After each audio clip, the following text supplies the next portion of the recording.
lawsuit, I think, is misguided. In fact, the United States is the only country on the planet that has suggested that XRP is a security.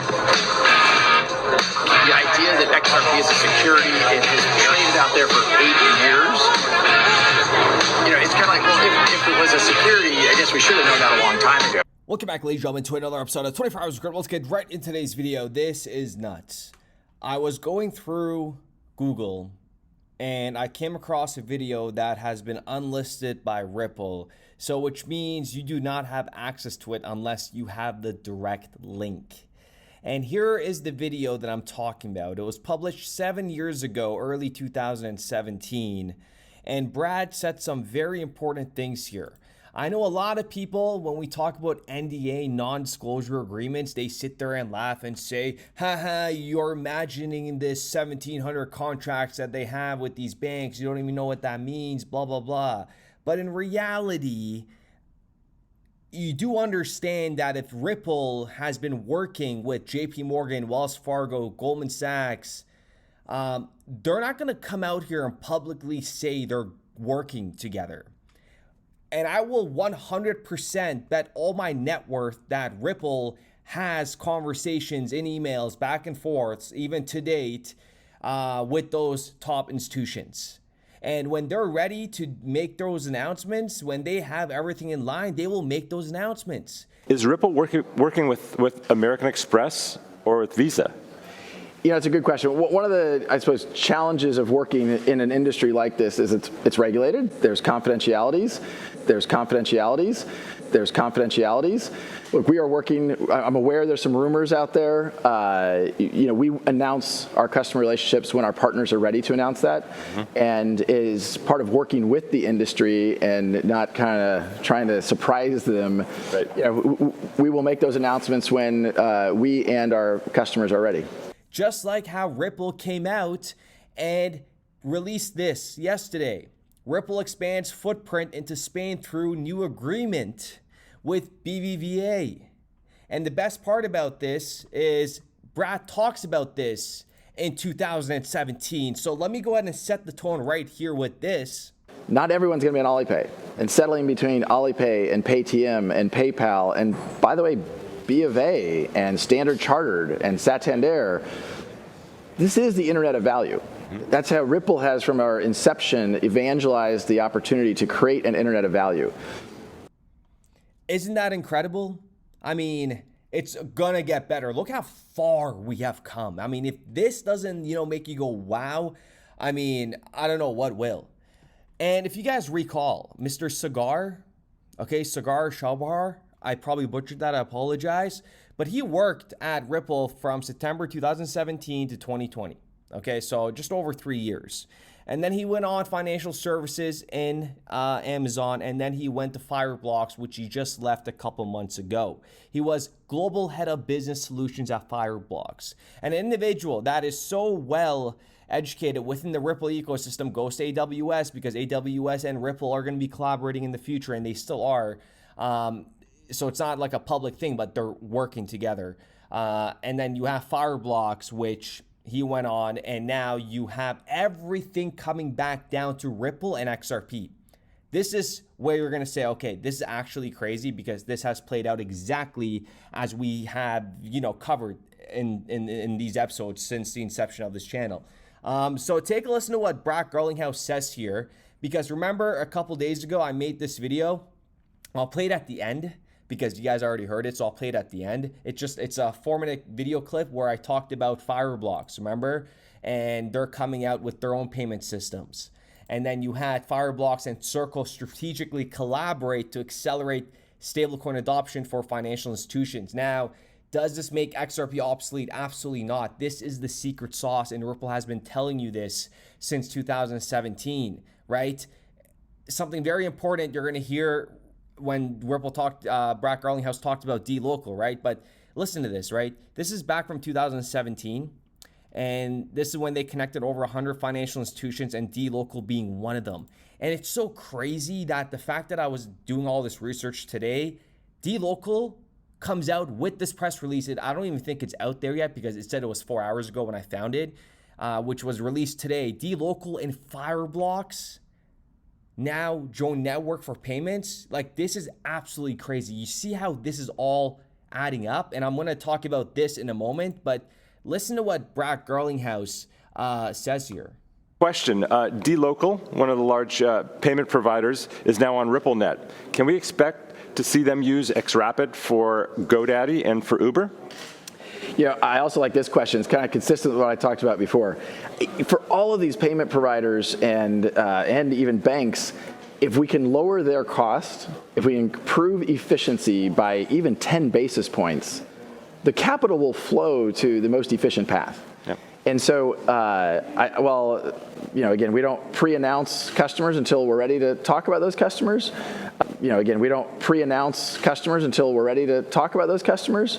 But I think that we are already seeing real traction with XRapid that we're publicly obviously already talking about. And I think as more people understand how that is making payments more efficient and lower cost, I'm very optimistic that we'll be working with lots of customers for that use case. Fantastic. There's another rumor that seems to be floating around, or at least somebody online shared. Alipay, rumors that they can make a 3-second payment cross-border. Does that mean Ripple has competition in the form of Alipay? Or are they using XRP? So I don't know the details of what's being referenced there. Anytime you're on one ledger, if everyone's on Alipay, then you can make things efficiently on that same ledger. Look, the reality is we live in a world where there's a lot of ledgers. The kind of foundation, and what Stefan, our CTO, talked about up here on the stage yesterday was interoperability. Not everyone's going to be on Alipay.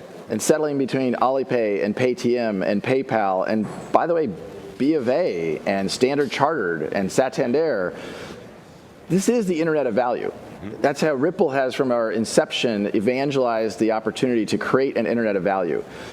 In the catalyzing that Internet of Value, it's connecting the repositories of value. It's connecting Alipay. It's connecting Standard Chartered. It's connecting Santander. It's connecting dLocal. It's, as we bring those together, we're increasing the efficiency for global commerce, period.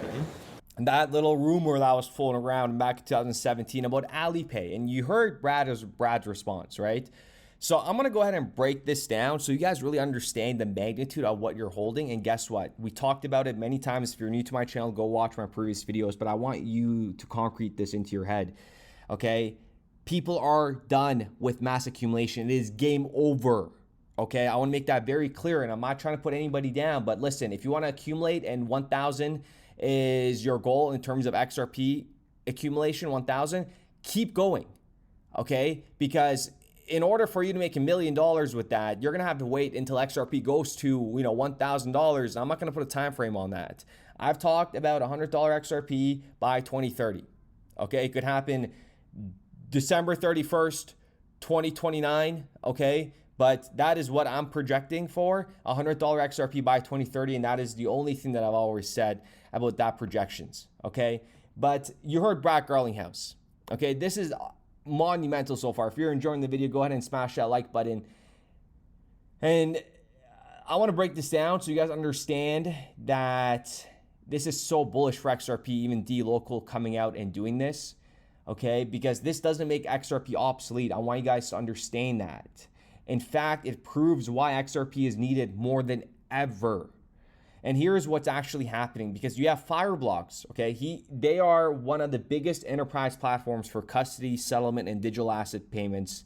And dLocal specializes in emerging markets where fiat to crypto rails are pretty much not even like in existence in terms of they're expensive, they're fragmented, and they're unreliable. So what they're doing is they're teaming up and they're trying to streamline how these businesses move between fiat and stablecoins in over whatever, however much countries that they want to do it. But here's the thing.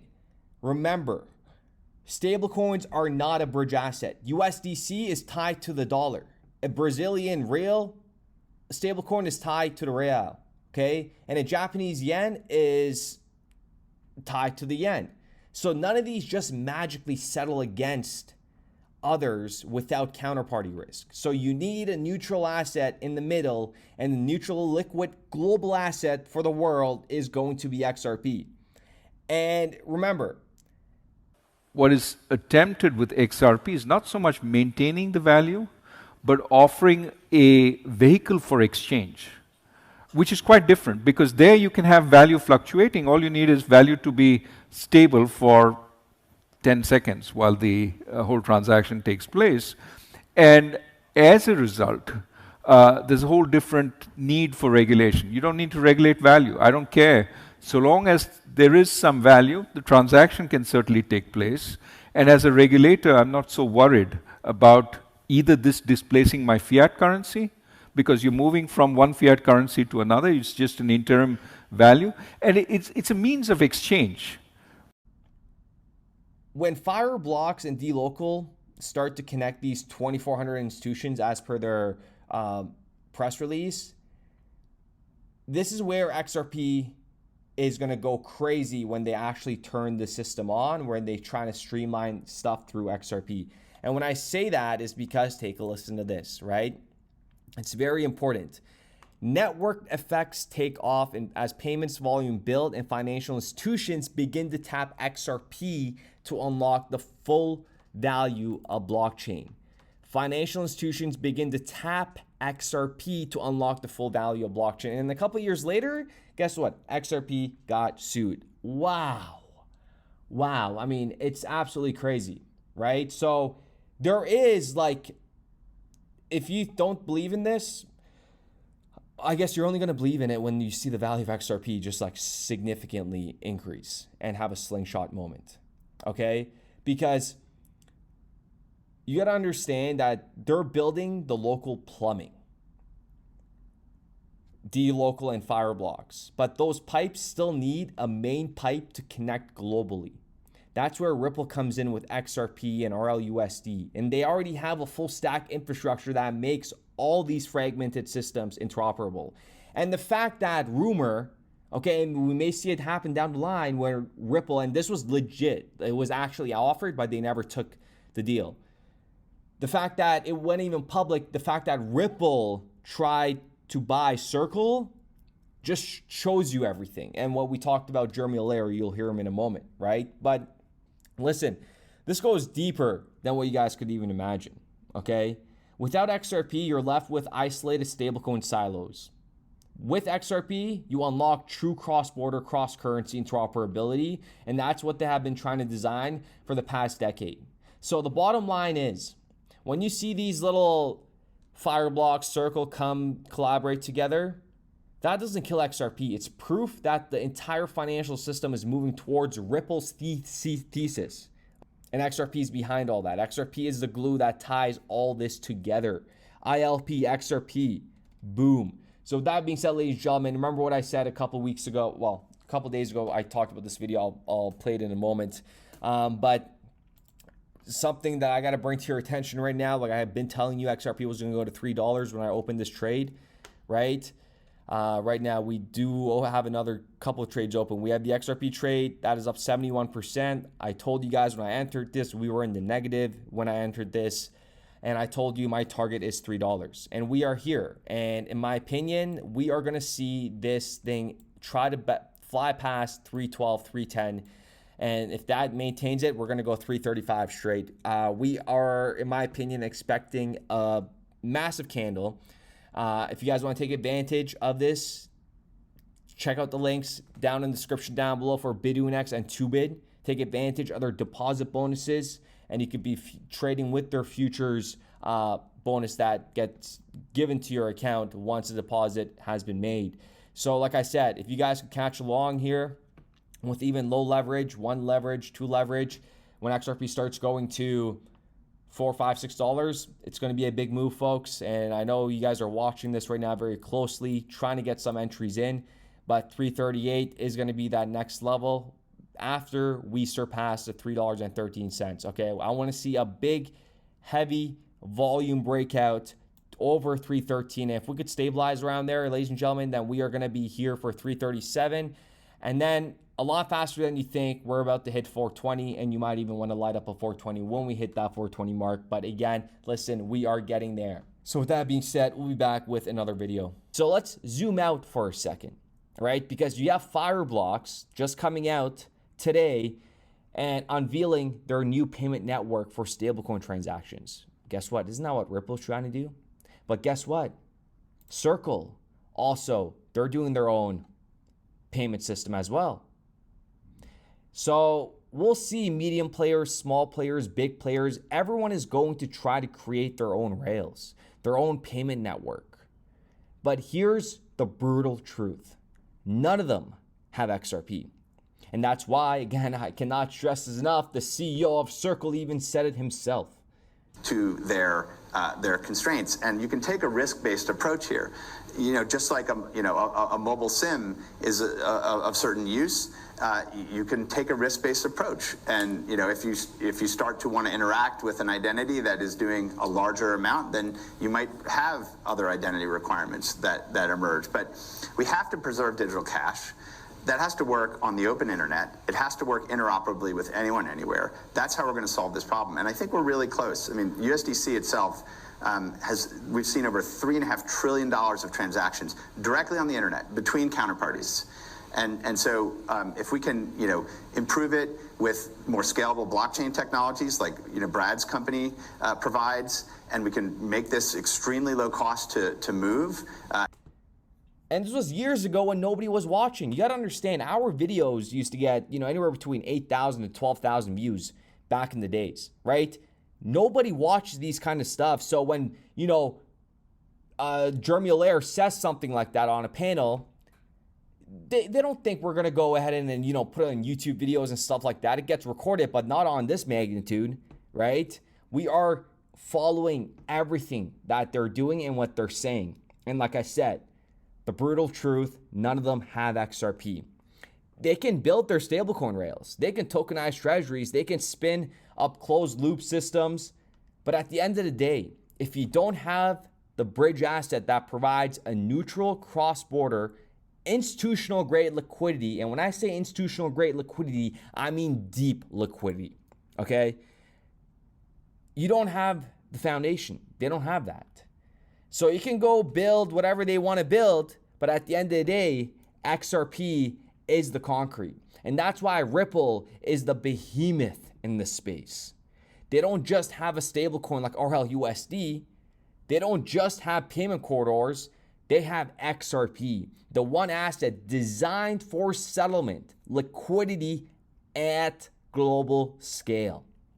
Everybody else is trying to duct tape solutions together, but Ripple built the plumbing from the ground up.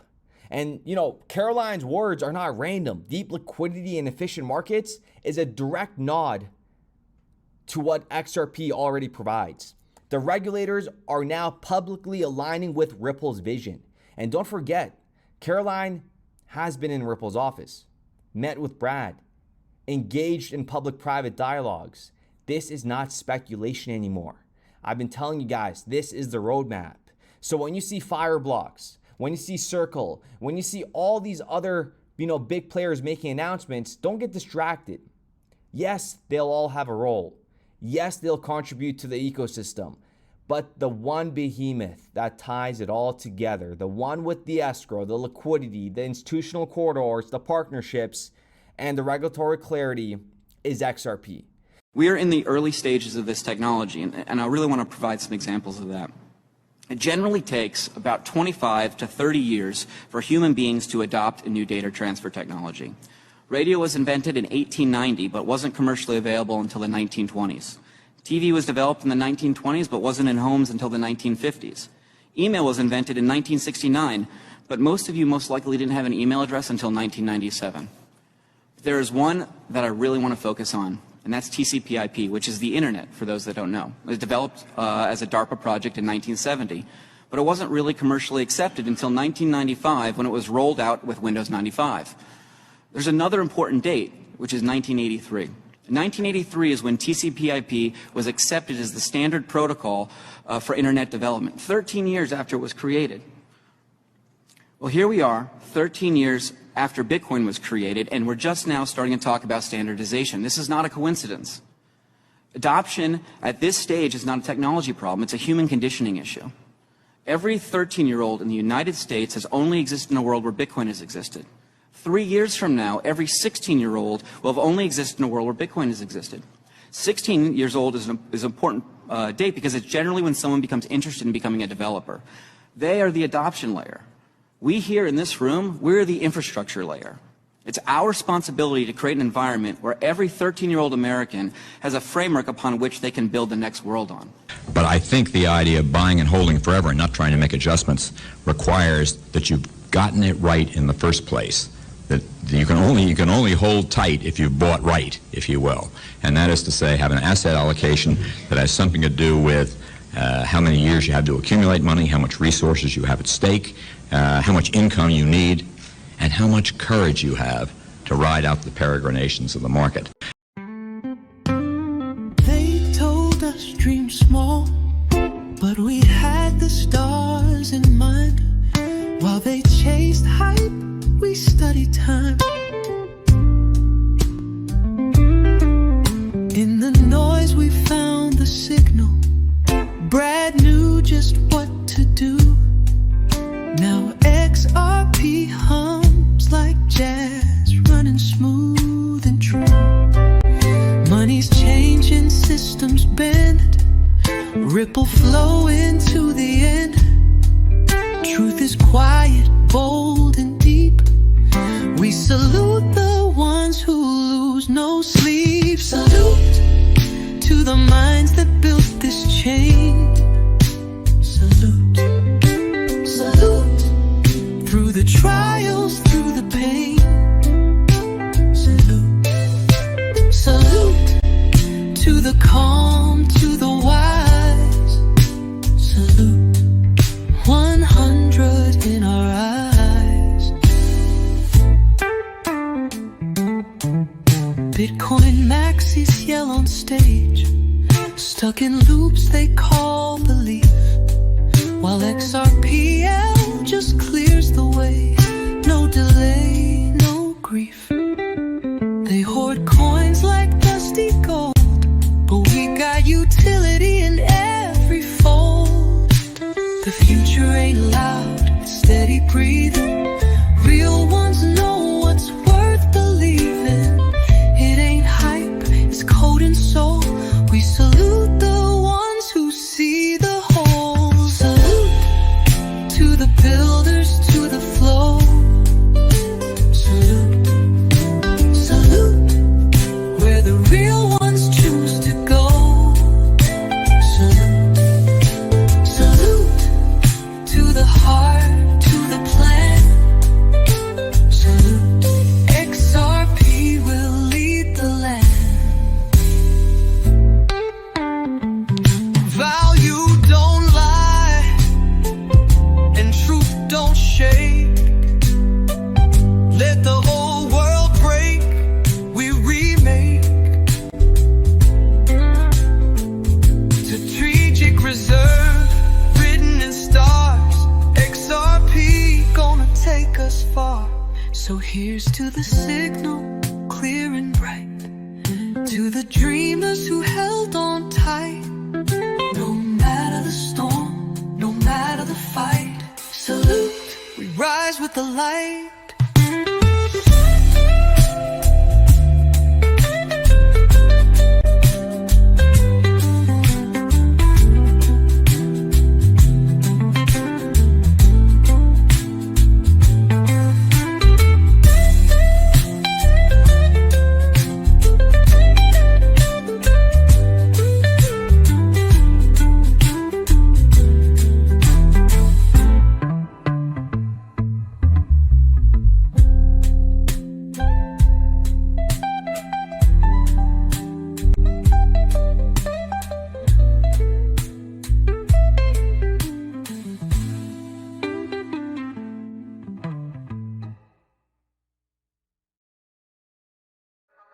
We started building RippleNet with the thesis that crypto liquidity would eventually be able to support robust global payments, large payments.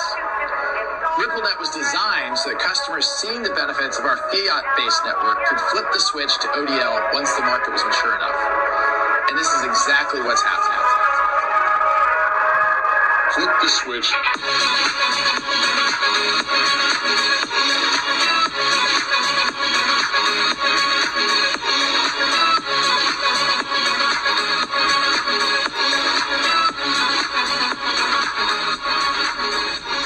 I think what we're building has, it's solving a real problem.